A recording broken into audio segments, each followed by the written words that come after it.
Mesdames, Mesdemoiselles, Messieurs, bonjour à vous toutes et bonjour à vous tous et bienvenue à Pau, capitale du Béarn, capitale des Pyrénées-Atlantiques, capitale du sport automobile pour cette nouvelle journée de compétition, d'émotion, d'action autour du 80e Grand Prix de Pau qui se déroule jusqu'à ce soir, 18h, ici sur ce tracé pas loin, inchangé depuis 1935, 2 km 760.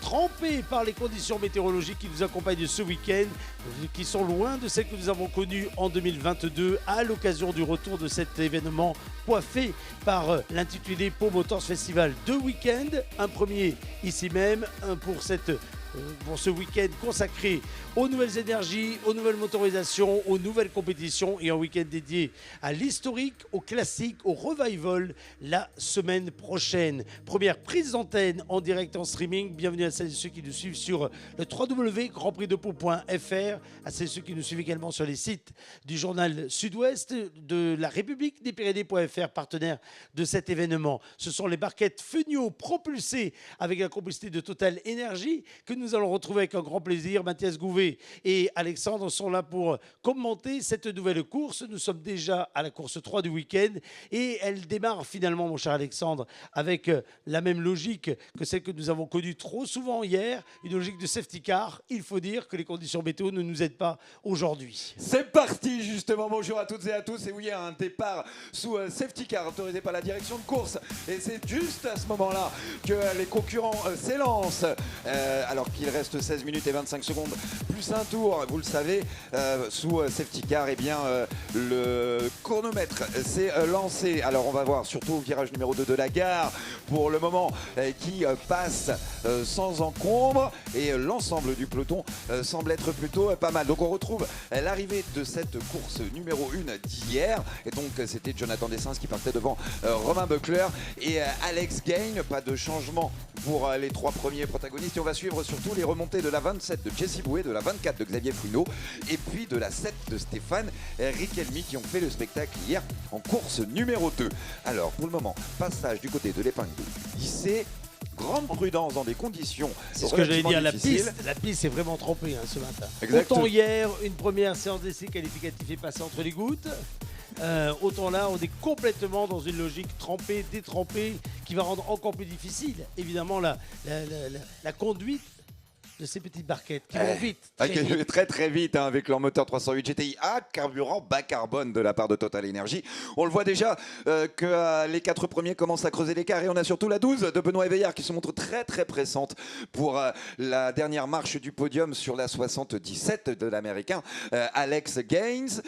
Donc la 12 qui a la particularité bien de partager le volant. Donc là c'est Benoît Éveillard qui fait cette course numéro 3 et puis donc ce sera Louis Fournier qui prendra le volant pour la dernière course de la journée. On regarde au niveau des chronos. Jonathan Dessens pour le moment semble être le meilleur, le plus rapide en piste. Le rallyman de la 66 est très habitué et adore ces conditions très difficiles, extrêmement particulières. On attend surtout le passage. Xavier Fouineau déjà vient de remonter au volant de la 24 à la 8e position. On vient de voir la 7 de Stéphane Richelmy qui devrait être rentré dans le top 10 exactement à ce moment. Jesse Bouet le suit sur la 27. Ça va être la remontée fantastique pour ces pilotes.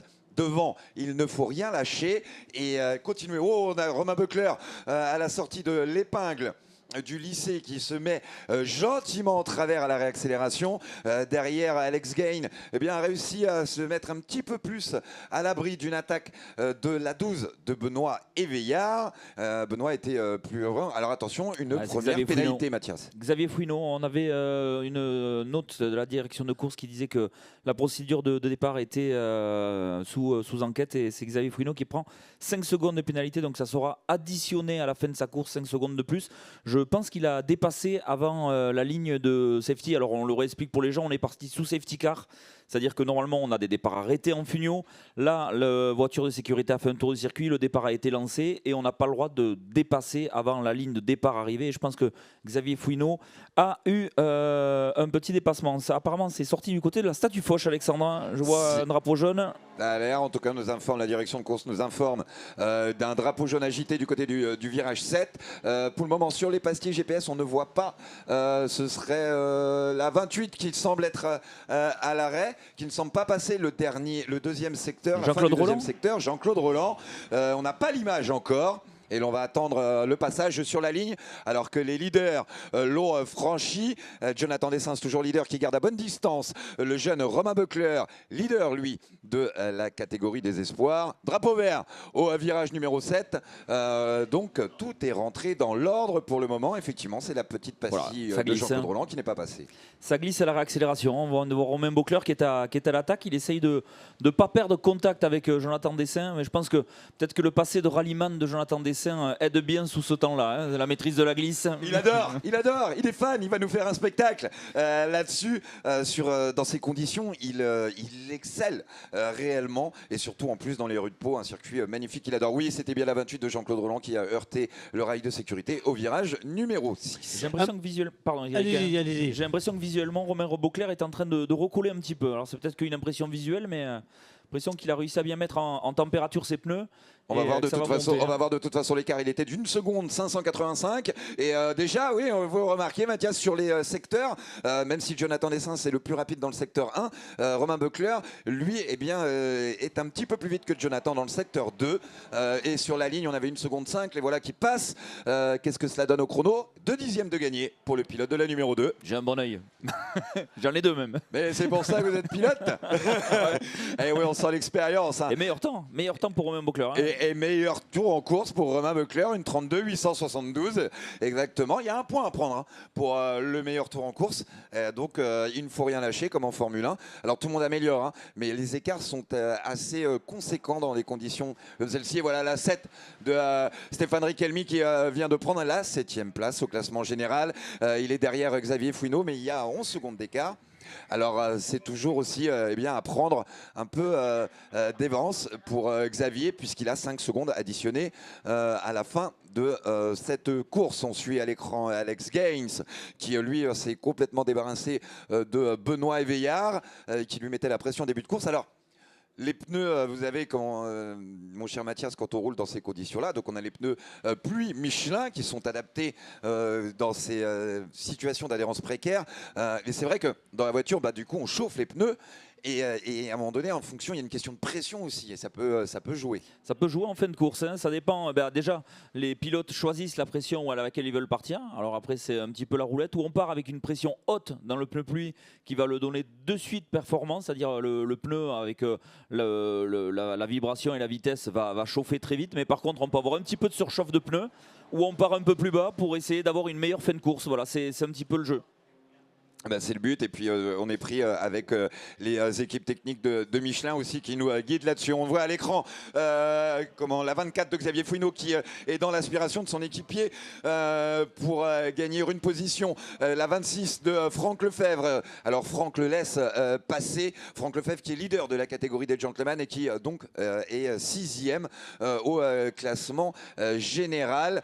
Xavier Fouineau, lui, remonte à la 5e place. Il a toujours donc ces 5 secondes qui seront additionnées derrière. Donc il doit absolument sortir toute sa maestria et tout son talent pour creuser l'écart sur les personnes qui sont derrière lui pour garder sa position et garder les points du championnat en tant que leader. Exactement. Jonathan Dessens qui, lui, sur le dernier tour, a répondu un petit peu à la pression de Romain Buckler. Il devait le voir un petit peu trop près dans les rétros.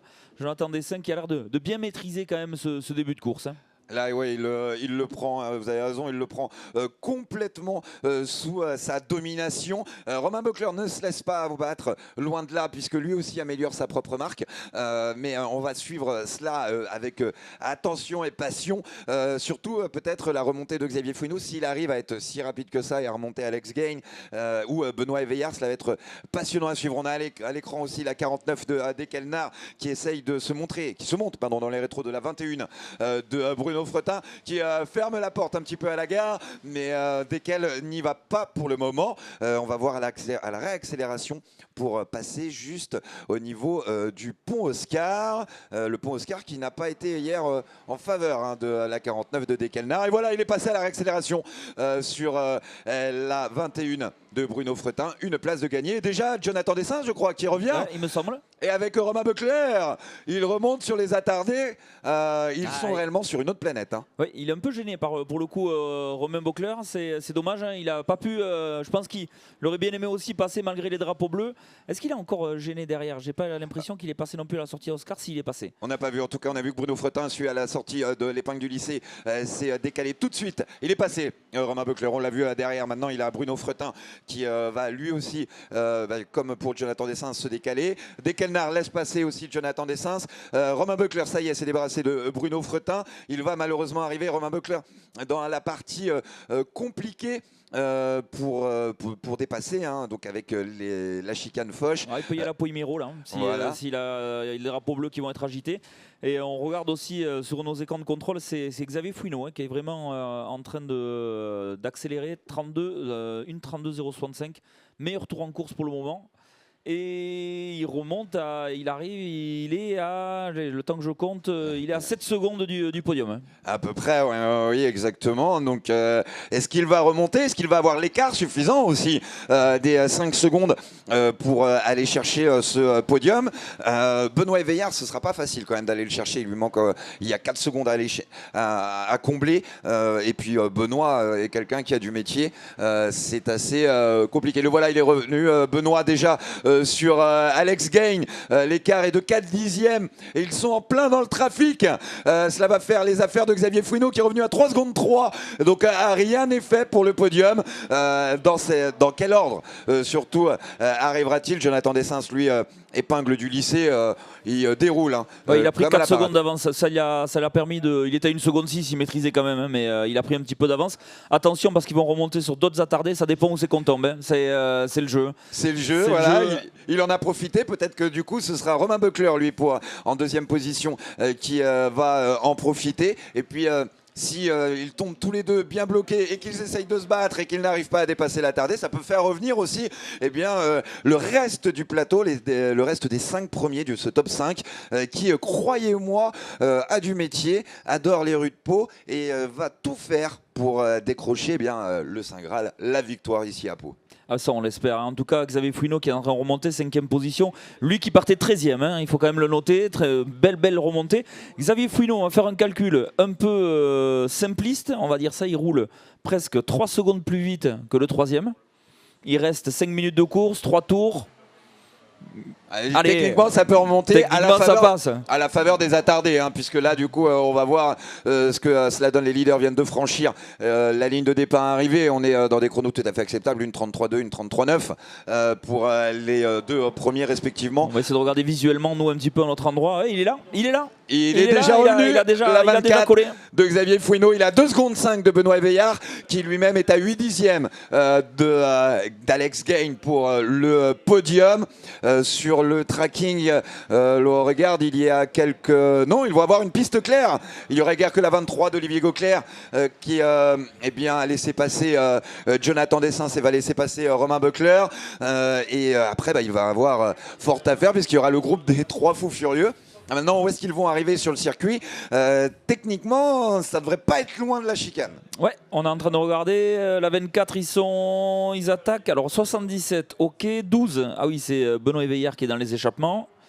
Et moi je pense qu'à la fin du tour il est là, Xavier Fouineau. Allez, on lance. On prend les paris aussi chez vous. On est des joueurs. Pour voir si c'est 4 minutes 31 tours d'action encore ici avec des pilotes tout en maîtrise, hein, parfaitement calme et avec un rythme relativement soutenu quand même dans des conditions difficiles. Je suis assez impressionné, une 32 sous ce temps-là, c'est quand même, il faut le faire. Ah bon, puis c'est vrai que nos Feugnaux roulent très très vite ici dans les rues de Pau avec un grand plaisir. On a vu encore Romain Beucler qui lui sort la grosse attaque avant, juste dans les derniers virages, dans les grandes courbes, avant cette ligne de départ arrivée.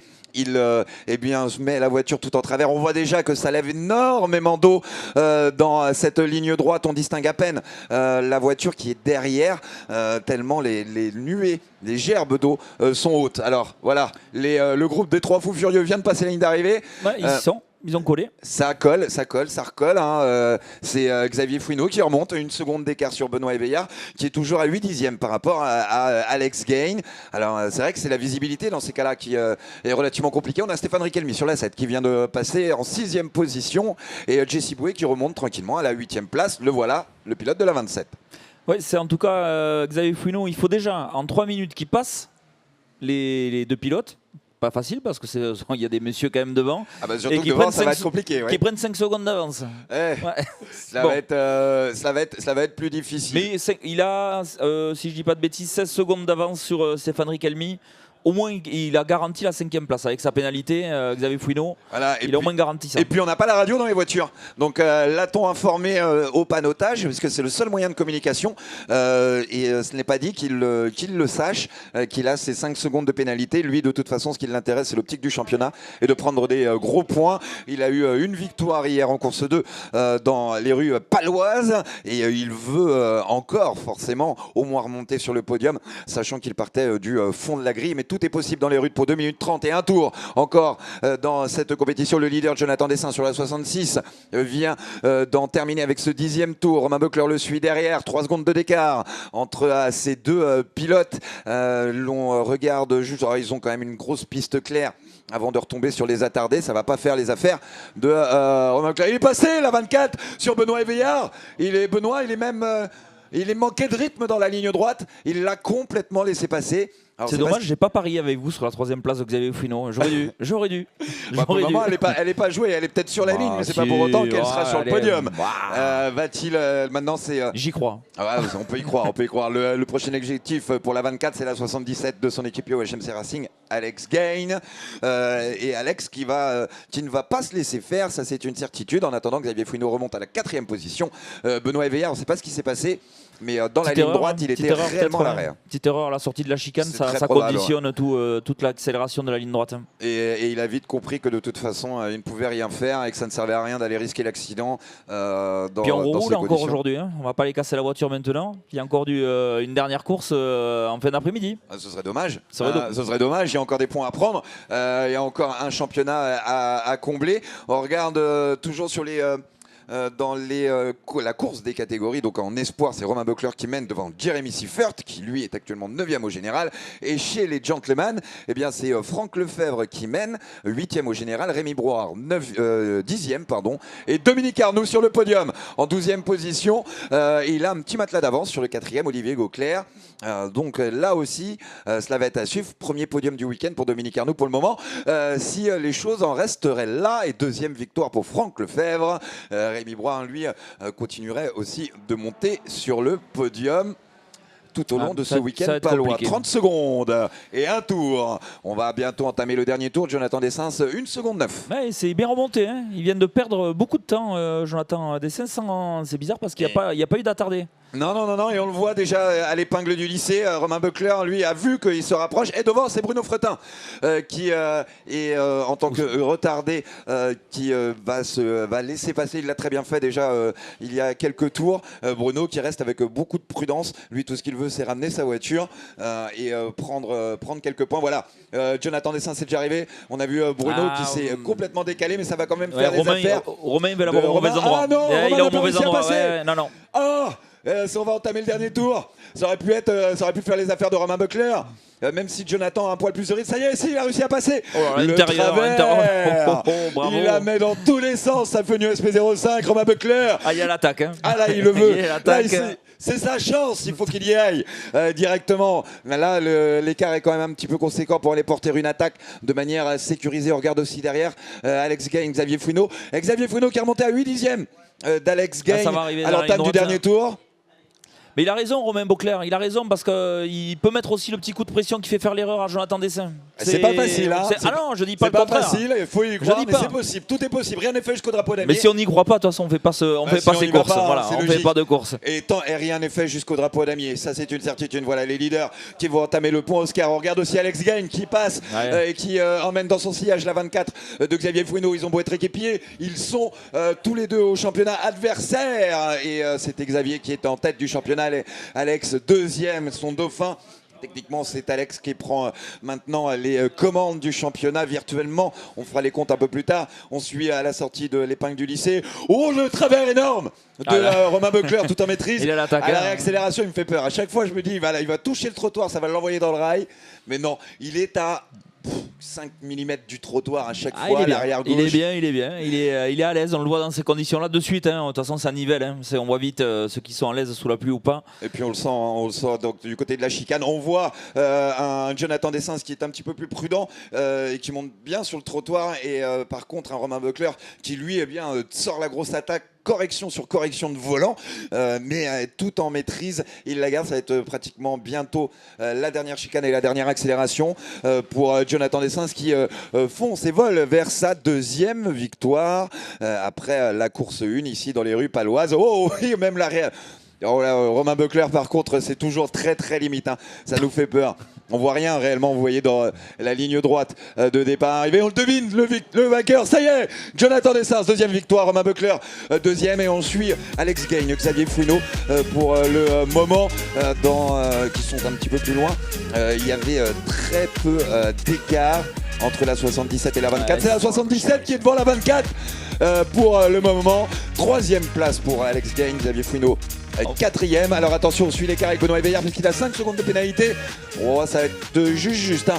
Benoît Éveillard sur la 12. Franchi, l'écart est de 9 secondes 6. Bon. Xavier Fouineau garde sa 4e position.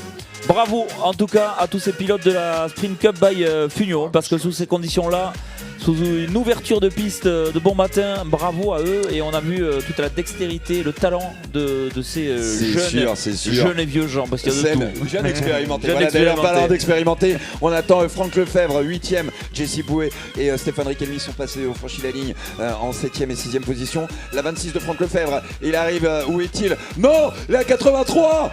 C'est la 83 de Dominique Arnoux qui franchit la ligne. Victoire de Dominique Arnoux. Franck Lefebvre vient de passer. Alors on attend la confirmation au niveau des chronos. Ah non, pardon, c'est Dominique Arnoux qui était...